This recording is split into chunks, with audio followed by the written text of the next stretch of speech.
오늘 우리에게 주시는 하나님의 말씀은 빌립보서 2장 12절에서 18절 말씀입니다. 빌립보서 2장 12절에서 18절까지의 말씀입니다. 우리 시간 이 말씀을 한 절씩 교독하도록 하겠습니다. 그러므로 나의 사랑하는 자들아, 너희가 나 있을 때뿐 아니라 더욱 지금 나 없을 때에도 항상 복종하여 두렵고 떨림으로 너희 구원을 이루라.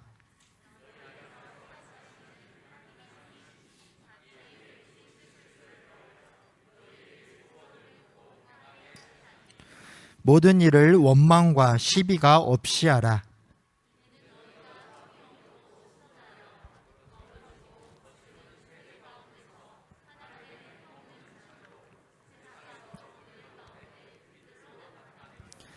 생명의 말씀을 밝혀 나의 다름질이 헛되지 아니하고 수고도 헛되지 아니하므로 그리스도의 날에 내가 자랑할 것이 있게 하려 함이라.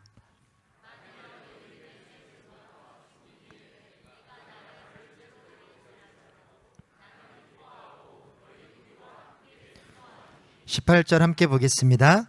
이와 같이 너희도 기뻐하고 나와 함께 기뻐하라. 아멘. 하나님의 말씀입니다. 요즘은 우리 초등학교 아이들이요, 너무 똑똑해서 저는 고등학교 때 배웠던 것들을 초등학교 저학년들이 다 알고 있더라고요. 요즘 아이들은 학습 만화가 발달이 되어서 그 만화책을 보면 그 만화책에 그리스 철학자, 수학자, 과학자인 위대한 사람이 있어요. 아르키메데스라고, 유레카라고, 이렇게 딱 아르키메데스의 유레카, 초등학교 만화책에 나오더라고요. 애들이 읽는 만화책에. 어느 날 왕이 아르키메데스에게 자신이 쓰고 있는 왕관이 순금으로 만들어졌는지 아니면 은이나 구리와 같은 것이 섞여져 있는지를 알아내라고 명령을 했습니다. 과학자니까 알아내도록 한 거예요. 아르키메데스가 고민을 합니다. 어떻게 이걸 찾아내지, 알아내지? 며칠을 고민하다가 어느 날 목욕탕에 들어가서 욕조 안에 들어갈 때, 자기 몸이 욕조 안으로 들어가니까 물이 넘쳐 흐르잖아요. 그 물이 넘치는 모습을 보고 깨달은 거예요. 그 왕관이 순금인지 순금이 아닌지를 깨달았어요. 그래서 유레카, 내가 발견했다, 내가 찾았다라고 소리를 지릅니다. 초등학교 만화책에 이제 이런 내용이 써 있는 거예요. 뭘 찾았을까요? 저는 문과 출신이라 설교 준비하면서 뭘 찾았는지 아무리 이해를 하려고 해도 이해하기가 쉽지가 않더라고요, 여러분. 사람이 욕탕 안에 들어가면 물이 넘칠 것 아닙니까? 이게 이제 부력의 법칙에 의해서 물이 밖으로 흘러나오게 되는데요. 이제 부피에 의해서 그런데요. 무게, 부피, 이걸 다 따져야 되는데, 부피는 한마디로 우리가 쌀 한 대, 보리 한 대라고 말을 해요. 쌀하고 보리하고 한 대씩 하면 이게 부피가 같을까요? 다를까요? 나 이게 헷갈려, 이게. 쌀하고 보리하고 부피는 한 대박이면 같을 것 같은데 무게는 좀 다를 것 같거든요. 얘를 물에다 집어넣으면 이게 물이 넘치는 양이 달라질 거예요. 그런 원리에 의해서 왕관을 금으로 안 만들고요, 금 10돈으로 만들었다, 한 양으로 만들었다 해놓고 거기다 은을 섞으면 이 왕관의 부피가 달라진다고요. 각 이 금속마다 부피가 다르니까 그걸 물속에 넣으면 순금 한 양하고 왕관을 똑같이 넣었을 때 물의 부피, 넘치는 물의 부피가 양이 똑같으면 이거는 순금으로 만든 거고요. 그 물의 양이 달라. 왕관하고 순금 10돈을 넣었는데 왕관이 물이 좀 적게 넘쳤어. 그러면 이거는 순금이 아니라 뭔가 섞인 거란 말이죠. 이런 원리를 아르키메데스가 발견한 거예요.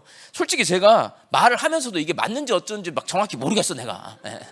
뭔 말을 하고 있는지. 그러니 초등학생들이 이거 알겠어요? 이과생들, 이과로 갈 애들은 알 것 같아요. 그래서 저처럼 문과적인 기질을 가지고 있는 애는 모른단 말이에요. 어느 초등학교에서 선생님이 아르키메데스의 유레카를 아는 사람 손 들으라고 했어요. 전체가 다 손을 드는 거예요. 그러면 아르키메데스가 뭘 발견해서 유레카라고 외쳤는지를 아는 사람, 초등학생들이요, 손을 못 들어요. 만화책을 보고 유레카 외치는 것은 머릿속에 기억이 나는데 도대체 왜 유레카라고 외쳤는지를 모른단 말이에요. 여러분 생각해 보세요. 유레카가 중요해요? 부력의 법칙이 중요해요? 부력의 법칙 때문에 유레카를 외친 거 아닙니까? 그러니까 유레카는 아는데 왜 유레카를 외쳤는지 부력의 법칙은 몰라. 이런 경우를 저는 속빈 강정? 팥없는 찐빵? 겉은 알고 내용물을 모르는 거죠. 우리가 신앙생활하면서 이런 경우가 있어요. 오늘 본문 말씀이 딱 그런 경우인지 아닌지를 우리에게 가르쳐주는 본문이에요. 잘 들어보세요. 오늘 본문 말씀에서 구원에 대해서 바울이 말하고 있습니다. 근데 여러분, 우리가 예배당 문 밖을 나가잖아요. 예수 안 믿는 사람하고 대화할 때 구원에 대해서 이야기합니까? 안 합니까? 안 하잖아요. 예수 안 믿는 사람은요, 구원이라고 하는 단어를 사용하지 않습니다. 예배당에 와야 우리끼리 찬송할 때 구원이라는 단어가 들어가고요, 성경에 구원이라는 단어가 써 있고, 설교할 때 구원이란 말을 하고, 기도할 때 구원이라는 단어를 사용합니다. 그러니까 이 구원이라고 하는 말은 우리 예수 믿는 사람이 주로 사용하는 단어고, 왜 사용하냐면 구원이라고 하는 개념이 우리 신앙생활의 핵심이기 때문에 사용하는 거예요. 우리는 누구보다도 구원에 대해서 잘 알고 있습니다. 그렇습니까? 이렇게 하면 이제 다 겁내서 말을 안 해.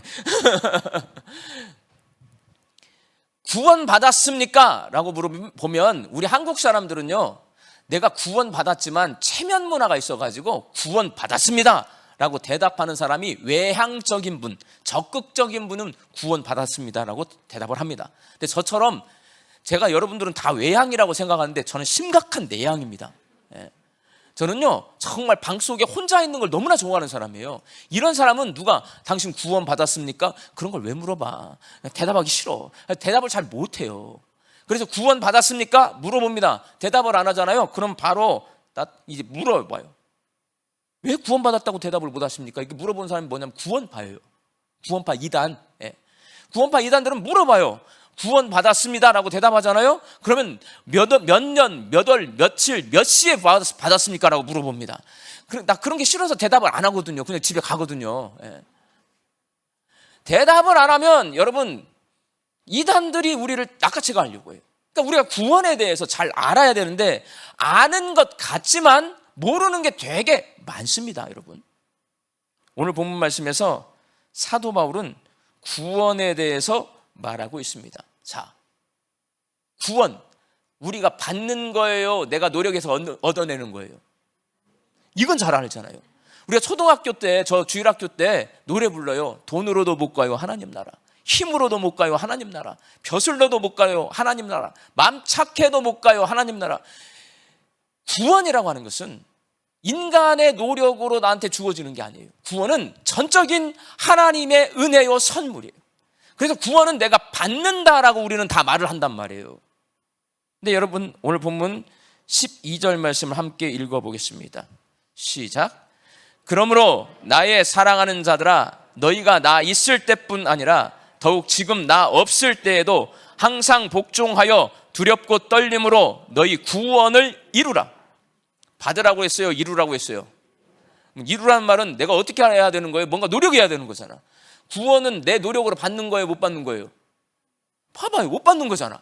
근데 오늘 본문 말씀에서 구원을 이루라 라고 말하고 있단 말이에요. 그러면 우리는 이해할 때에 이해를 안 하지. 그냥 넘어가 버리지 다. 이런 말씀이 와도 확 지나가지.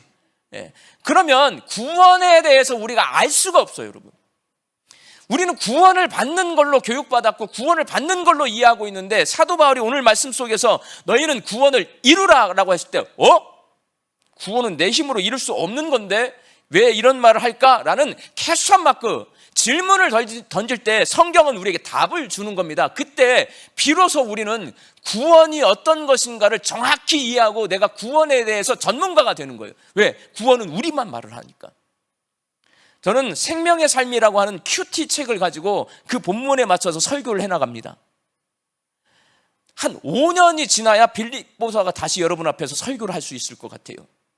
그러면 오늘 못 들으면 여기 앉아 계신 분 중에는 도대체 구원이 뭔지에 대해서 설명을 못 듣고 돌아가시는 분도 계실 거고 힘들어지는 분들이 계신단 말이에요. 그러니까 오늘 반드시 들으셔야 돼요. 제가 다음에 또 이 본문으로 설교할 때는 오늘하고 똑같이 설교할 거예요, 안 할까요? 제 성격 유형상 오늘하고 똑같이 설교하지 않습니다, 여러분. 저는 한 번 한 것을 다시 하는 걸 너무너무 싫어하는 사람이에요. 그러니까 오늘 못 들으면 못 들어요. 졸지 말고 잘 들으세요. 구원에 대해서 말합니다. 구원. 네, 구원에 대해서. 사도 바울이 구원을 이루라고 말을 했습니다. 우리는 구원을 받는 것으로 이해하고 있습니다. 그럼 바울이 지금 뭔가 착각하고 있는가? 그렇지 않아요. 바울은요, 성경을 살펴보면 구원이 하나님께서 주시는 전적인 은혜라는 것을 너무나 잘 알고 있습니다. 구원에 대해서 말하는 것 중에 한 편의 논문처럼 너무나 글을 잘 써놓은 게 로마서예요. 로마서 1장 16절에서 바울은 이렇게 말합니다. 내가 복음을 부끄러워하지 아니하노니 이 복음은 모든 믿는 자에게 구원을 주시는, 하나님이 주시니까 나는 어떻게 돼요? 받는 거죠. 예. 구원을 내가 이루는 것이 아니라 구원을 주시는 하나님의 능력이 됨이라 바울은 알고 있어요. 구원이라고 하는 것은 하나님이 우리에게 주시는 은혜라는 것을 알고 있습니다. 그리고 바울과 실라가 빌립보 감옥에 갇혀서 밤새 찬송하며 기도할 때 지진이 일어나고 옥문이 열려지잖아요. 그때 감옥을 지키던 간수가 죄수들이 도망가면 자기 책임이기 때문에 그때 죽임당하게 될까 봐 자기 스스로 자결하려고 합니다. 그때 바울이 자결하지 못하도록 소리를 지르고 이렇게 말합니다. 사도행전 16장 31절 말씀입니다. 주 예수를 믿으라. 그리하면 너와 내 집이 구원을 받으리라. 이루리라고 하지 않았어요. 받으리라. 그러니까 구원은 받는 거예요. 사도 바울은 구원은 하나님이 주시는 은혜요, 인간이 하나님께서 주시는 선물을 받는 것이다 잘 알고 있습니다. 그럼 생각해 봐야 돼요. 구원은 받는 건데 왜 오늘 빌립보서에서는 구원을 이루라라고 말하고 있을까요? 이 말은 도대체 무슨 뜻일까요? 구원을 이루라는 말을 이해하려면 우리가요, 이 구원에 대해서 자세히 살펴보아야 합니다. 우리는 가장 간결하게 구원에 대해서 어떻게 이해를 하냐면 예수를 믿으면 구원받아요. 구원받으면 어떻게 돼요? 천국 갑니다. 예수 믿으면 구원받고 구원받으면 천국 간다라고 하는 이 한 문장, 간결한 문장으로 우리는 구원에 대해서 이해를 하고 신앙생활을 합니다. 자, 구원은 여러분 그러면 언제 예수 믿었어요? 여기 앉아 계신 분들 중에 많은 분들은 처녀 때, 총각 때 옛날에 구원을 받았어요. 예수를 믿었단 말이에요. 그럼 그거는 과거 사건입니다. 자, 구원 받았어요. 그럼 천국 가잖아요. 천국은 언제 가요? 우리 어른들은요, 대부분 내가 죽으면 천국 간다라고 생각을 하십니다. 그러면 이거는 미래 사건입니다. 우리가 알고 있는 예수 믿고 구원받으면 천국 간다라고 하는 우리의 구원론은요, 뭐가 약하냐면 현재가 없어요. 현재가. 과거에 이미 나는 구원받았고 앞으로 천국에 갈 거고 미래에 천국 갈 거고, 그럼 현재가 없단 말이에요. 우리가 말하는 구원론에는. 사도 바울은 현재의 구원에 대해서 강조하기 위해서 구원을 이루라라고 말하고 있습니다. 구원을 자세히 살펴보면 크게 세 단계로 나눌 수가 있어요. 첫 번째 단계는 죄인이었던 우리가 의롭다고 칭함받는 칭의의 단계입니다. 칭의, 따라서 해봐요. 칭의. 과거의 구원이에요. 과거의 구원. 네.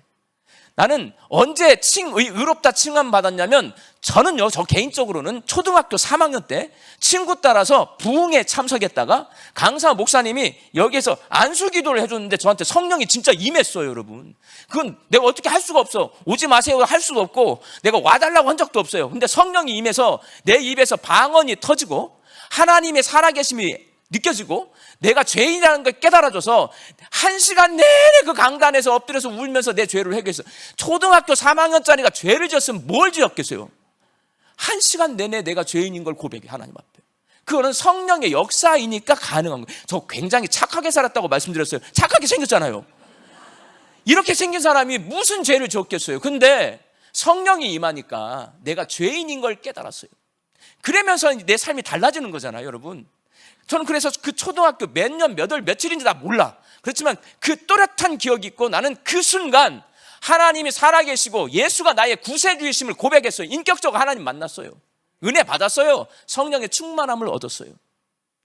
칭의가 시작된 거예요. 과거예요. 옛날 초등학교 3학년. 이 칭의의 단계를 여기 앉아 계신 모든 분들은 지나왔습니다. 맞습니까?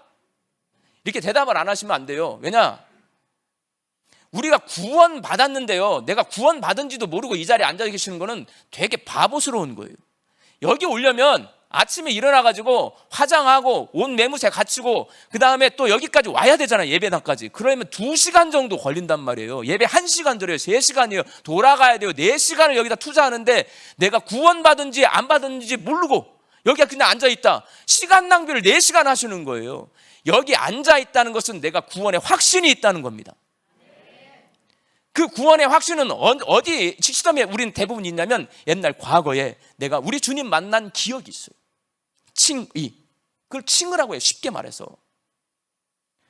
구원의 두 번째 단계는 죄인이었던 우리의 모습이 이제 칭의의 단계를 넘어서잖아요. 뭐 어떻게 되냐? 변화돼요. 성화. 따라서 합시다. 성화. 구원받은 사람은 내 마음대로 살지 않습니다. 내가 구원받았어요?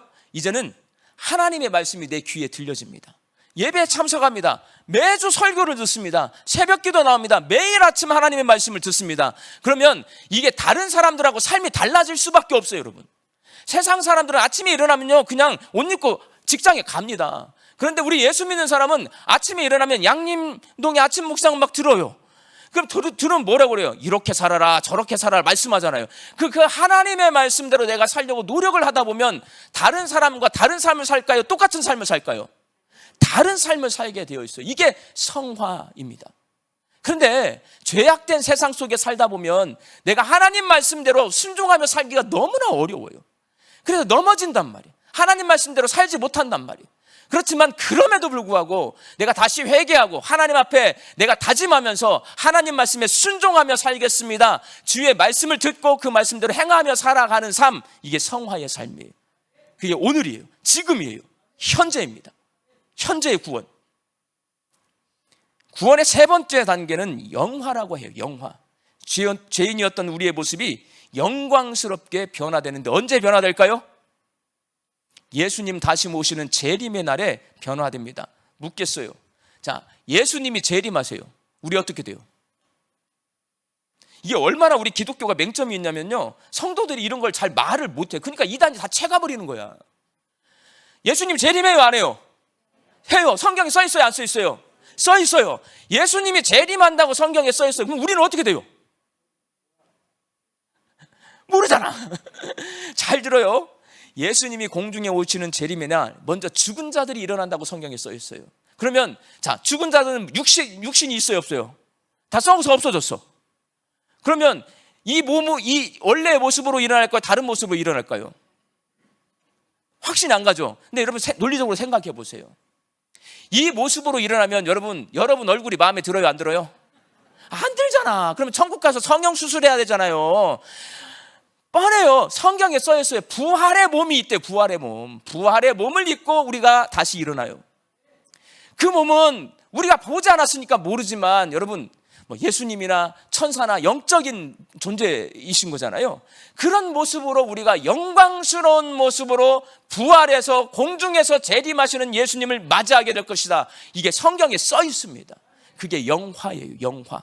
우리가 이제 구원의 마지막 단계인 우리 주님 다시 오실 때, 이 땅에 하나님의 나라가 완성이 될 때, 예수님이 왕이 되셔서 온 세상을 하나님의 섭리로 다스리는 그 완성된 천국에서 살아갈 때 우리는 영광스러운 부활의 몸을 입고 거기 하나님 나라 백성으로 거기서 살아가는 거예요. 그게 영화입니다. 구원은 이렇게 세 가지예요. 칭의, 과거의 구원; 성화, 지금 현재의 구원; 영화, 앞으로 미래에 완성될 구원. 이 세 가지를 우리는 구원이라고 말을 하는 겁니다. 아셨어요?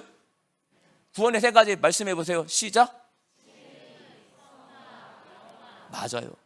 이런 걸 알고 있어야 이단들이 와서 우리를 유혹할 때 절대 넘어가지 않습니다. 성경에 써 있는 대로 알고 계시면 돼요. 바울은 교회에서 이 빌립보 교회 성도들이요, 성화의 삶을 살라고 말하기 위해서 구원을 이루라고 하고 있잖아요. 왜 과거, 미래의 구원을 얘기하지 않고 지금 현재의 구원을 강조하고 있냐면 빌립보 교회에 문제가 있기 때문입니다. 바울은 빌립보 교회를 개척했어요. 근데 잠깐 거기서 일을 했습니다. 목회를 했어요. 그리고 다른 도시로 넘어갔습니다. 누구에게 맡겼냐? 에바브로 디도에게 맡겼습니다.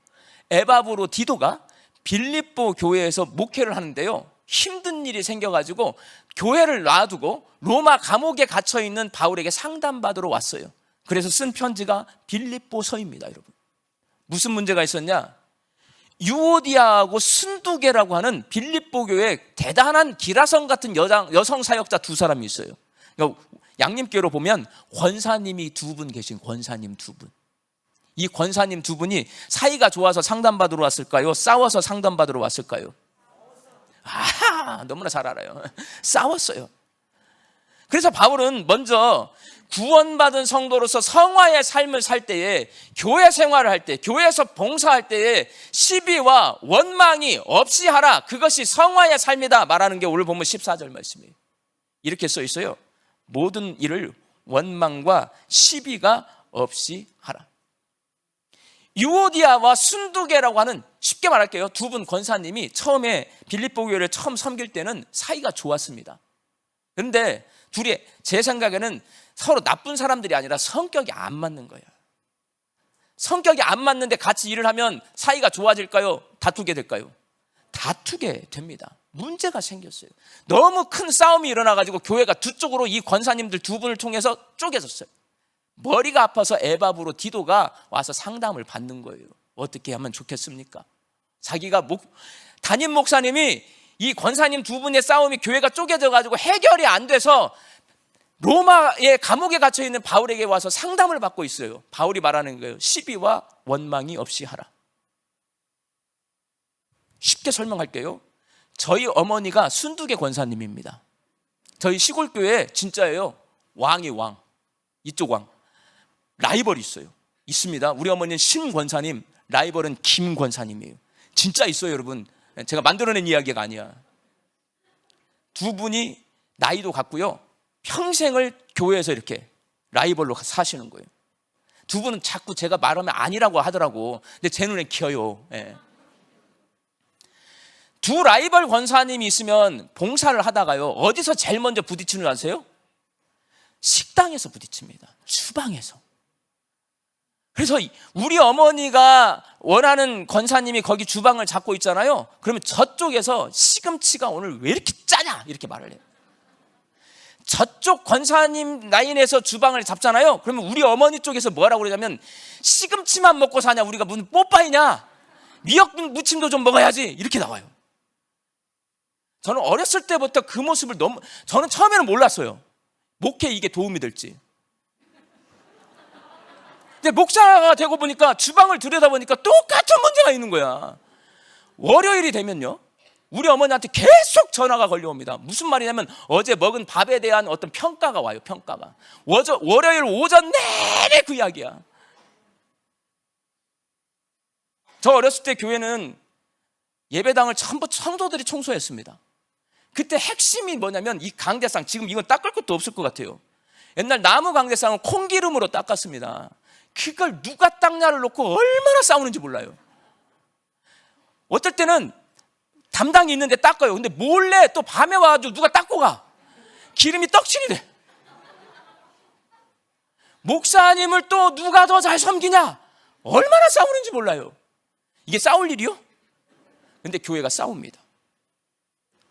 빌립보 교회에 그런 머리 아픈 문제가 있고요, 에바브로 디도는 저보다 조금 마음이 더 약한가 봐. 그걸 가지고 상담을 받으러 갔어. 뭘 상담받아, 목사가 결정해서 하면 되지.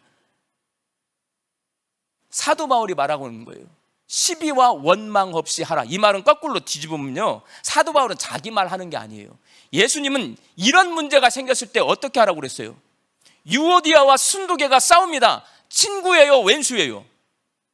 왼수도 그런 왼수가 없어요. 교회 왼수는 화해도 안 해. 평생을 같이 화해도 안 하고 살아버려. 교회 왼수는 그렇더라고요. 세상에서 제가 직장을 좀 다녀봤는데, 대리님하고 과장님하고 싸웠어요. 밤에 생맥주 한 잔 먹으면 풀어버려. 교회는 시금치가 짜다는 말 속에 상처받았어. 평생 마음속에 간직하고 살아. 놀라워, 교회라는 곳은. 예수님은 이럴 줄 알고 말씀하신 거예요. 왼수를 어떻게 하라고 그랬어요? 왼수 사랑은요, 어떻게 하는 줄 아세요? 서로 복종하라. 피차 복종하라 말씀하셨어요. 서로 용납하라. 용서하라. 말씀하셨어요, 여러분. 그러니까 사도 바울이 시비와 원망이 없이 하라는 말은 원수를 사랑하라, 용서해줘라, 이해해줘라, 용납해줘라, 피차 복종해줘라 라고 말씀하신 거예요. 이 말이에요. 그렇게 하는 것이 뭐다? 성화다. 지금 헛설교 듣고 있는 거예요, 여러분. 지금 구원 설교하고 있잖아. 성화가 뭐냐면 내가 구원받았다면 그 정도는 용서할 수 있는, 사랑할 수 있는, 이해할 수 있는, 협력할 수 있는 사람이 되는 게 성화라는 거예요. 우리에게 필요한 말씀 아닙니까? 바울은 한 가지 더 말해요. 오늘 보면 15절과 16절 말씀에 이렇게 말합니다. 이는 너희가 흠이 없고 순전하여 어그러지고 거스른 세대 가운데서 하나님의 흠없는 자녀로 세상에서 그들 가운데 빛들로 나타내며 생명의 말씀을 밝혀. 성화는 다른 게 아니에요. 말씀을 듣고 행하는 거예요. 말씀을 듣고 행하는 게 성화의 삶이라는 겁니다. 예수 믿는 사람은, 특별히 우리 대한민국 사람은요, 말씀을 얼마나 많이 듣는지 몰라요. 초대교회 성도들이 그랬어요, 여러분. 모이기를 힘썼어요. 모이면 뭐하냐? 기도하고 말씀을 들었어요. 그리고 그놈을 세상 속에서 살아낸 겁니다. 그게 성화의 삶이고 구원받은 사람의 삶이에요. 그렇게 살 때 뭐가 되는 거예요? 빛이 되는 거예요. 어떤 빛이 되는 거예요? 생명의 빛이 되는 겁니다. 사랑하는 양림교회 성도 여러분, 우리는 구원론이 약합니다. 예수 믿고 구원받아서 천국 간다, 성화가 빠져 있어요. 그러다 보니까 과거 칭의받은 기억을 갖고 살아요. 미래 예수님 다시 오실 날, 내가 천국 들어가서 예수님 품에 안길 날만 소망하고 살아요. 현재가 훨씬 더 깁니다, 여러분. 중요해요, 이 현재가. 현재가 이게 강조되지 않다 보니까 한국 교회는요, 다툼이 일어날 때 해결 방법을 모릅니다. 다툼의 해결 방법, 만병통치약 뭐냐? 왼수를 사랑해래요. 왼수를 사랑해라. 자세히 들어가면 거기에다 영양제를 하나 더 줘요. 용납하라, 용서하라, 피차 복종하라. 예수님 다 말씀하셨어요. 그 말씀에 내가 나 자신을 쳐서 복종시키면 우리가 어떻게 돼요? 구원받은 성화의 삶을 사는 하나님의 자녀가 된다. 요 구원론이 강조가 되어야 교회가 평안하여 든든히 서갈 수가 있습니다. 천국 가는 것만, 내가 예수 믿고 구원받았다는 것만 강조되면요, 나는 오늘 내 마음대로 살아버려요. 어차피 천국 갈 거니까. 나 어차피 구원받았으니까. 오늘 하나님 말씀에 순종해서 우리가 삶을 살아낼 수 있어야 합니다. 앞으로 저와 교회 일들을 많이 하게 되실 겁니다. 우리 양림교회가요, 지역도 섬겨야 되고요, 교회 봉사도 많이 하셔야 돼요. 저는 우리 교회 청소도 제가 청소 목사예요. 청소 목사.